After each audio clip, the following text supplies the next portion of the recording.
Hi! Welcome to my vlog. Video ko for today ay comparison ng Ascenda versus Pediasure na parehas na pang 1 to 3 years old.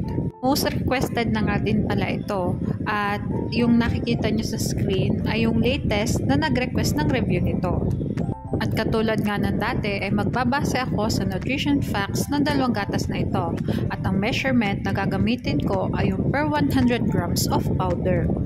Okay, simulan na natin. Sa energy, proteins, sugars, lactose, dietary fiber, fat, linoleic acid, and linolenic acid lamang ang Ascenda. Samantalang lamang naman ang Pediasure sa carbohydrates at walang naka-indicate dito na lactose.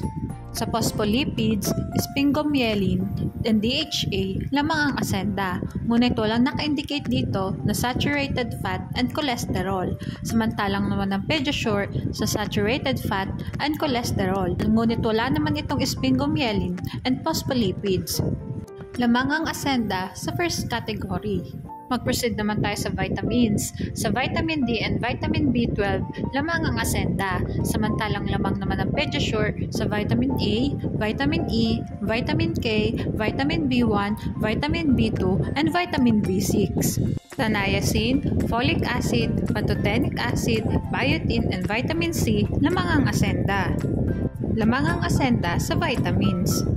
Sa calcium, iron, zinc, copper, manganese, and iodine, lamang ang Ascenda. Samantalang lamang naman ang Pediasure sa phosphorus and magnesium.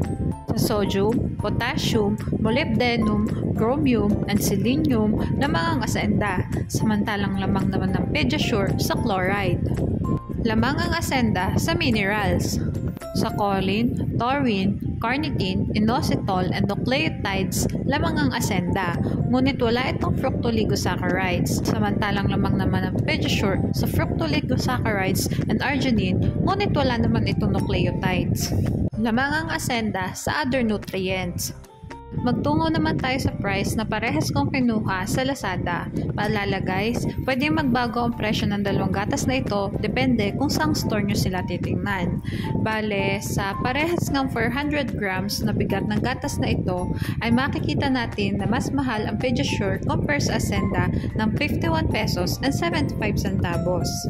At ito na nga yung summary ng vlog ko today. Sa first category, vitamins, minerals, and other nutrients, lamang ang Ascenda. At mas affordable din ito compare sa Pediasure. Basta lagi nating tatandaan, pumili ng gatas na hiyang sa bata. Mahalagang paalala, breast milk is the best milk for babies. Okay, hanggang dito na lang po ang vlog ko. Sana ay nagustuhan nyo. Thanks for watching. Please like and subscribe for more videos.